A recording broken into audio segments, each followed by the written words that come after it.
Bosch ABS-3, Bendix Anti-Lock 10, Bendix Anti-Lock 6, R-Wall. Over the years, MasterTech has introduced you to a number of anti-lock braking systems. And if you saw the Neon Highlights program, you know that there's a new anti-lock system, ABX-4. Welcome to MasterTech release number 2. With the number of anti-lock braking systems in current and previous model Chrysler vehicles, it's important to keep track of the similarities and differences in the systems. For example, ABX-4 is similar to Anti-Lock 4, which you may already be familiar with. However, there are important differences which we'll be examining in this program. More specifically, we'll be covering the locations and functions of the components used in ABX-4, system operation, and diagnostics. Then we'll put this information to work to find the cause of a diagnostic trouble code and conclude the program with a look at some service items.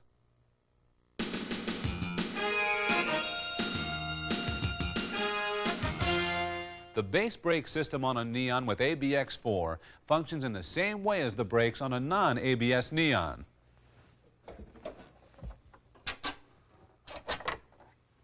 However, there are a few differences in the base brake system components. The master cylinder on ABX-4 Neons uses a center valve design to control the flow of brake fluid. The vacuum booster is different as well. A tag on the front face identifies booster application.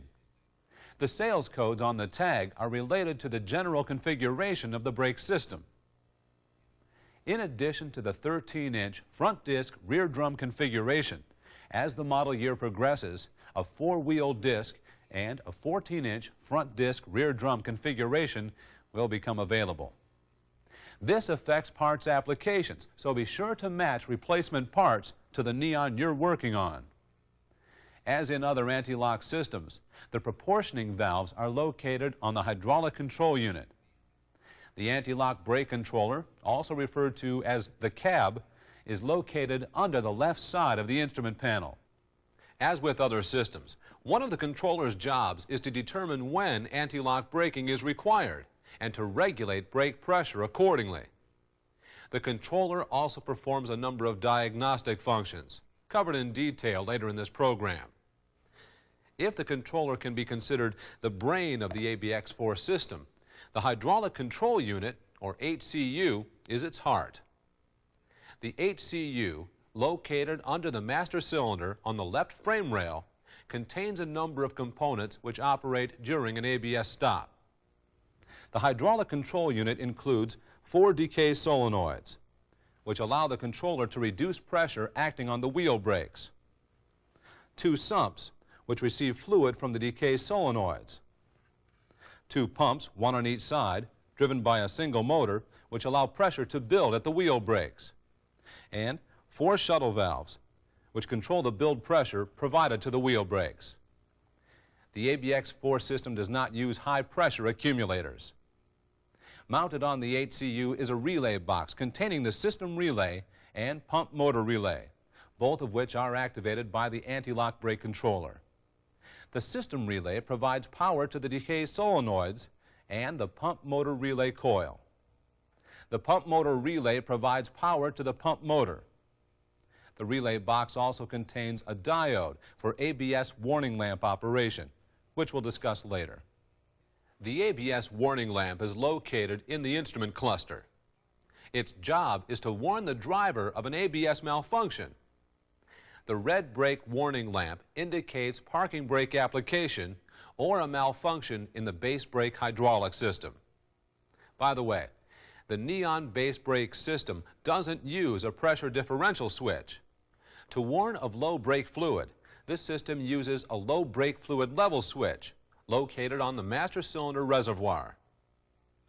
Besides illuminating the stop lamps, the stop lamp switch provides an input to the anti-lock brake controller.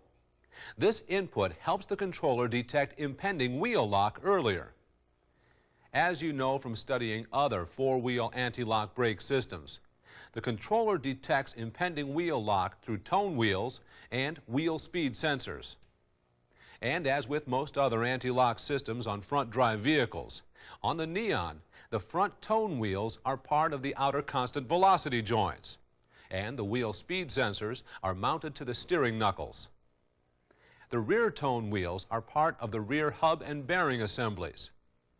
The rear wheel speed sensors are mounted to the brake backing plates. Next, we're going to look at some features of ABX-4 Operation. But before we do, try this review question.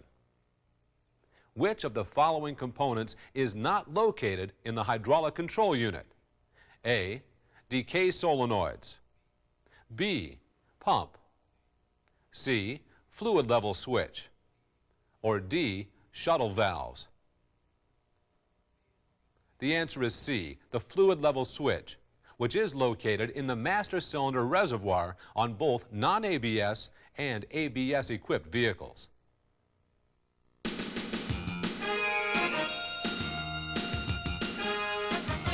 The components we've looked at operate together to prevent wheel lockup during heavy braking. The anti-lock brake system helps maintain directional stability and at the same time allows the driver to steer the car. To get a better idea how the ABX-4 system operates, let's look at controller operation, beginning with controller power and grounds. The ignition switch provides power to the controller through fuse 10 in the fuse block. When the controller energizes the system relay, this fuse also provides the controller with power for the decay solenoids. By the way, the system relay also feeds the pump motor relay coil. However, the controller must provide a ground for this relay to energize. We'll cover relay operation in greater detail later on. We mentioned grounds. That's because the controller actually has two. Besides a case ground, the controller also grounds to the left radiator closure panel, the same as the left headlights. From our discussion of the ABX-4 components, you probably have a good idea of at least some of the controller inputs.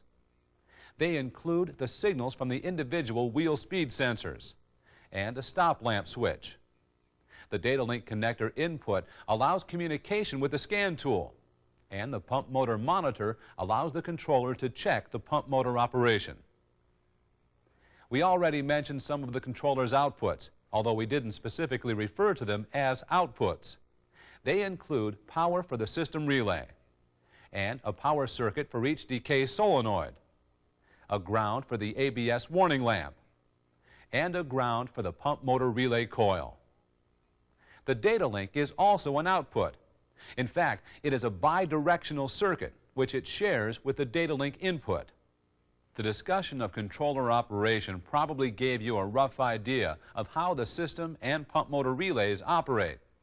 Now let's examine their operation in greater detail. Warning lamp operation is closely related to the relays, so we can look at it as well. Once it has received power through the ignition switch, the controller sends power to the system relay coil, which is grounded at the left radiator closure panel. The switching of the relay contacts provides power to the controller through fuse 10 for decay solenoid operation. It also provides power to the pump motor relay coil. The pump motor relay coil receives its ground from the controller during anti-lock braking. The coil switches the relay contacts to provide power to the pump motor through a 40-amp maxi fuse in the power distribution center. Notice the circuit returning to the controller from the pump motor circuit. This is the pump motor monitor we listed earlier as an input. If you've studied similar anti-lock brake systems, you've probably got a pretty good idea how the ABS warning lamp works. The lamp is provided with power through fuse number 11 in the fuse block. The controller can provide a ground for bulb checks or to warn of a system malfunction. The diode in the relay box prevents a short to ground in the event the system relay is energized while the controller is attempting to provide a ground for the lamp. The warning lamp can also obtain a ground through a de-energized system relay.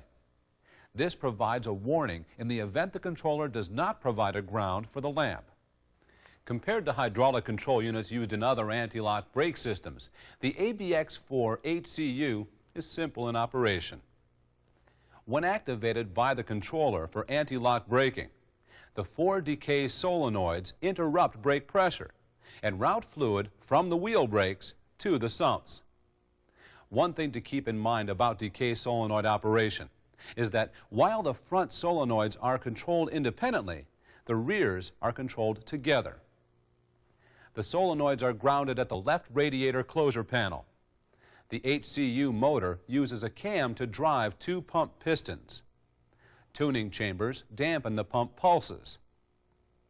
As in other systems, the diagonal split of the base brake system is also used to divide the anti-lock braking system into a primary and secondary side, with corresponding sumps and pumps.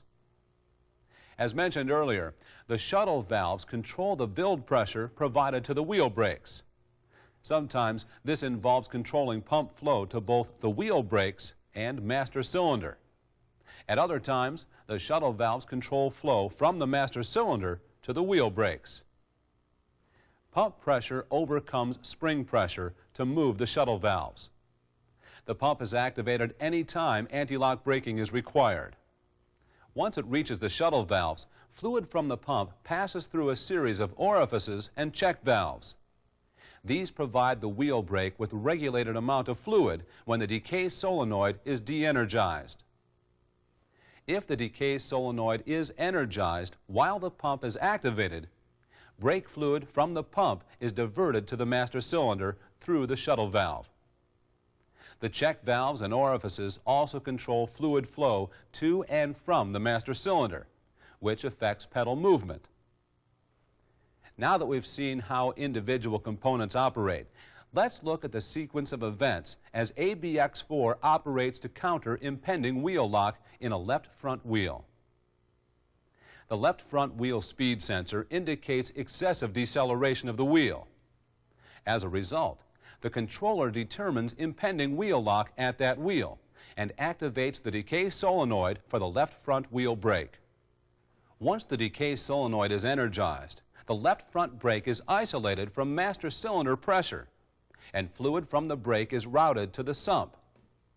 At the same time, the controller energizes the pump motor, which pressurizes fluid from the sump and sends it to the left front shuttle valve. The left front valve moves against spring pressure. While the decay solenoid is energized, fluid is diverted back to the master cylinder at a controlled rate through the shuttle valve. As a result, the brake pedal rises slightly. As the left front wheel recovers from the impending wheel lock, the controller de-energizes the decay solenoid. As a result, pressure is increased at a controlled rate through the shuttle valve to the left front brake. This pressure can come from both the pump and the master cylinder. If the master cylinder provides fluid, the brake pedal falls slightly. The controller continues to rapidly energize and de-energize the left front brake solenoid until the threat of wheel lock is over. At this point, the controller shuts off the pump and the left front shuttle valve returns the left front brake to master cylinder pressure. No discussion of anti-lock operation would be complete without mentioning what your customers are likely to hear and feel during an ABS stop. One sound they may hear is the pump motor. It may continue to be heard briefly after an anti-lock stop. Customers may also hear clicking and popping noises as the controller modulates pressure during ABS stops.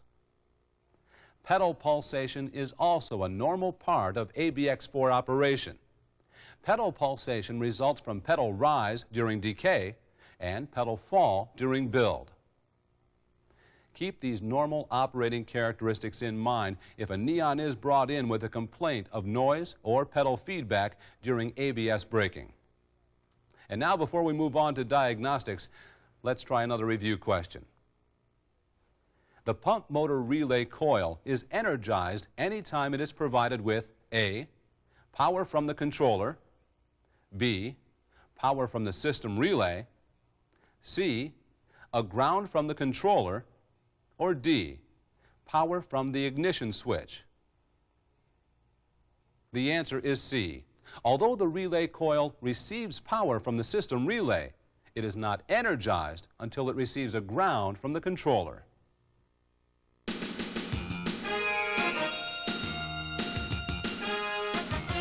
As mentioned at the beginning of the program, the anti-lock brake controller performs a number of diagnostic functions. These can be divided into monitoring that occurs at startup, monitoring that occurs at about 8 miles per hour, and monitoring that is continuous. When the key is first turned to the run position, the controller checks the warning lamp circuit, lamp diode, pump motor circuit, and system relay. It also checks itself at this time. This is known as the startup cycle. The warning lamp illuminates for about 2 seconds while the checks are being made. The monitoring that occurs at about 8 miles per hour, referred to as the drive-off cycle, takes place the first time the vehicle reaches this speed during a key cycle. At this time, the controller cycles the decay solenoids, briefly runs the motor, and checks the wheel speed sensors. If the driver has his foot on the brake when the drive-off cycle testing is to occur, the check is not run. Items that are continuously monitored include the wheel speed sensors, pump motor circuit, and voltage supply. The controller also continuously checks itself. If self-diagnostics reveal a problem in the anti-lock braking system, the controller shuts down anti-lock braking and stores a diagnostic trouble code. Base braking is not affected. The 16 diagnostic trouble codes are listed in the Diagnostic Procedures Manual and in the reference book accompanying this video. There are 2 general types of codes, latching and non-latching. When the diagnostic trouble code is latching, even if the trouble has disappeared, anti-lock braking remains disabled until the next key cycle. After the trouble disappears, the code remains in the controller's memory for about 50 key cycles. An exception is the controller trouble code, which must be erased with the scan tool. Solenoid undervoltage, a non-latching trouble code, also remains in memory for about 50 key cycles after the trouble disappears. However, unlike latching faults, if the trouble disappears within the key cycle, the controller can restore anti-lock braking and extinguish the ABS warning lamp. Under certain conditions, a code can allow limited ABS operation or result in the warning lamp being shut off. For example, if a wheel speed sensor signal is missing for more than 2.5 seconds during an ABS stop, rear anti-lock braking is still allowed, even though the warning lamp is illuminated. And full anti-lock braking is restored and the warning lamp extinguished if the condition disappears at the end of the stop.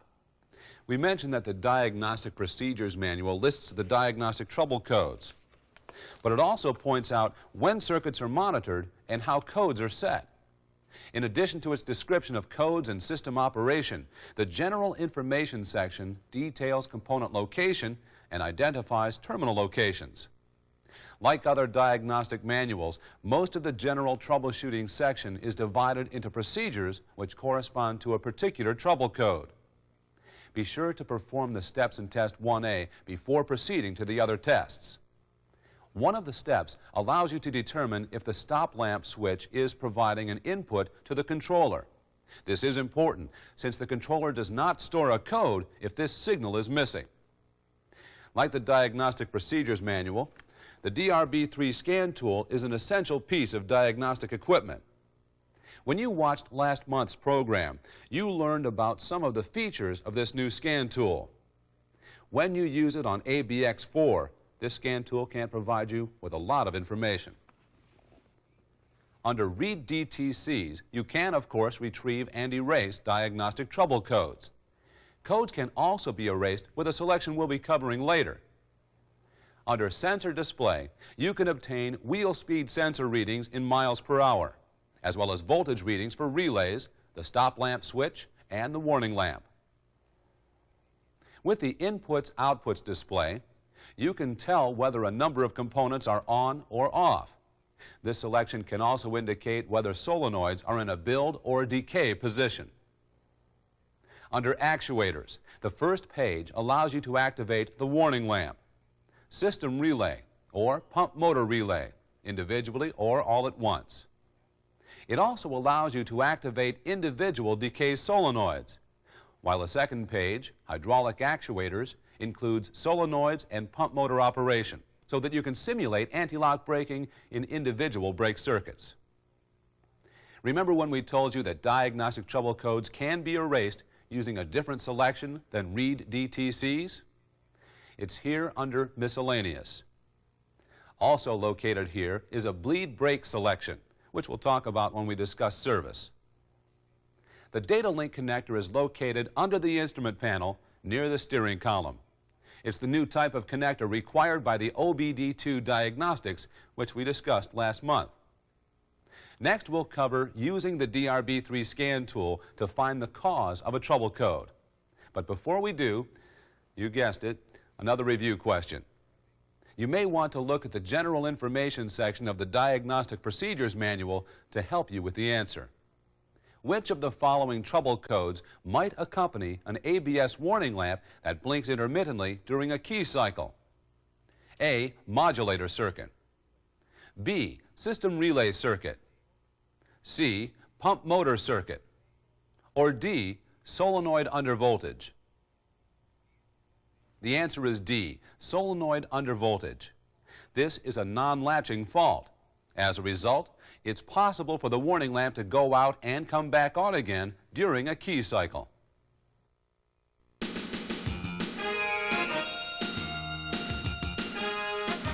At this point, let's use what you've learned so far to troubleshoot an ABX-4 system that is not working properly. As we troubleshoot, we'll be using the 6-step troubleshooting procedure as a guide. A neon comes in with the ABS warning lamp illuminated. The complaint can definitely be verified. According to the customer's description, the warning lamp came on intermittently and then remained on. The diagnostic manual lists a visual inspection as its first step in test 1A. The inspection allows us to quickly isolate and repair any obvious trouble. Next, we hook up the DRB3 scan tool to the data link connector under the steering column and run a brake switch test. We mentioned the reason for this test earlier. The anti-lock controller does not check the brake switch circuit and will not display a code if this switch is not working properly. The next step, a check of diagnostic trouble codes, reveals a solenoid undervoltage condition. We look for related symptoms in the form of other trouble codes, but there are none. So we proceed to test 5A in the manual to isolate the trouble. The first step in test 5A is to verify the condition still exists. To do this, we access Read DTCs with the DRB3 scan tool. Erase the code and cycle the ignition off, then on. Then, after actuating all outputs, we read the diagnostic trouble codes, and solenoid undervoltage reappears. With the condition verified, the diagnostic manual directs us to the relay box connector, where we can start isolating the trouble. The first step is to disconnect the connector for a visual inspection with the key off. There are no damaged terminals or pushouts, so we start checking circuits. The first of which is the ground for the system relay coil. The scan tool shows continuity to ground at terminal 10. The ground is all right. The next step is to turn the key on and check the ignition circuit at terminal 5 of the 10-way connector. Besides providing the controller with ignition voltage, this circuit supplies the switch side of the system relay, which goes on to supply the solenoids and pump motor relay coil. The ignition circuit is good, so the next step is to check the system relay control circuit for voltage. As you may recall from the discussion of system relay operation, this circuit from the controller provides the system relay coil with voltage. To check it, we activate the system relay with the scan tool while probing the system relay control circuit at cavity 2 in the 10-way connector. Instead of toggling between 0 and over 10 volts, the reading is 0. The circuit is failing to provide voltage to the system relay coil. It's time to go to the controller 60-way connector to find out why. As with the 10-way, the first check involves turning off the ignition key and making a visual inspection of the 60-way connector itself. In this case, it looks all right. The next step is to turn the ignition on and check for ignition switch supply voltage at the 60-way. Without this, the controller can't supply voltage to the system relay coil. Probing cavity 60 yields battery voltage. The voltage supply is okay. So it's time to turn our attention to the system relay control circuit. If you remember, we failed to find voltage in it when we checked it at the 10-way. In making our first check for a short to ground, the 10-way is still disconnected and the ignition is off.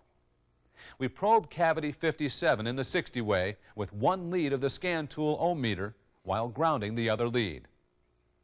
Resistance is infinite in this case, so the circuit is not shorted to ground.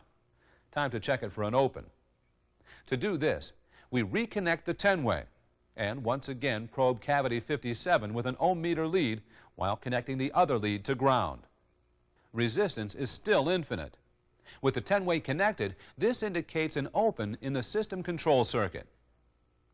Upon examining the control circuit wire, we see that it's broken.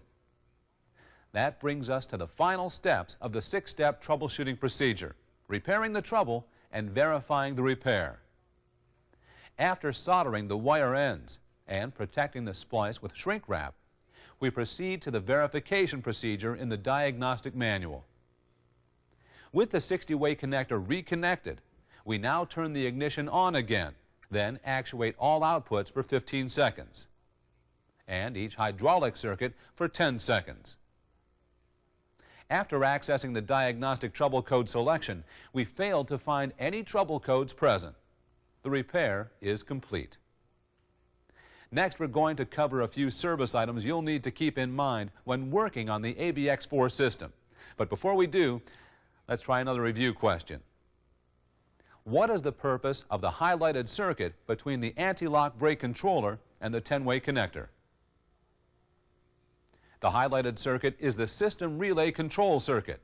It is this circuit which provides voltage to the system relay coil.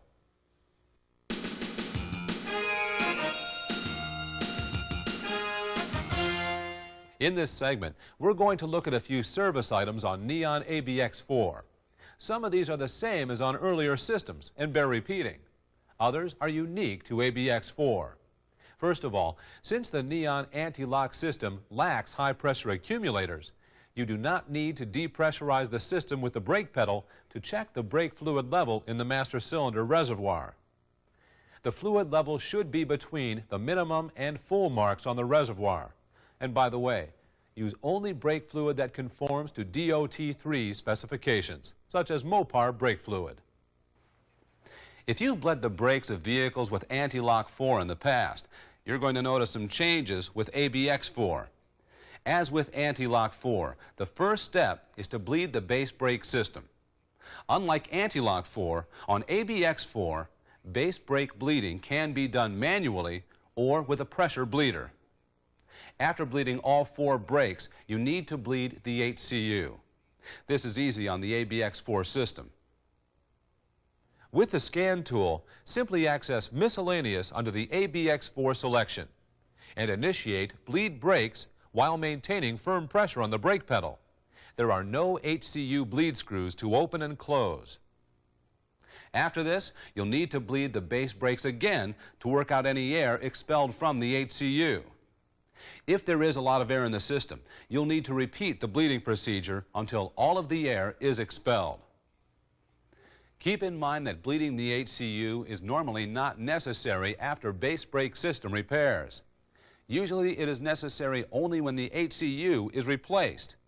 And speaking of HCU replacement, there are a few service items to help ensure the system is repaired correctly. To remove the HCU, it's first necessary to remove the master cylinder. Before doing this, however, be sure to deplete the vacuum in the booster by pumping the brakes until you obtain a hard pedal.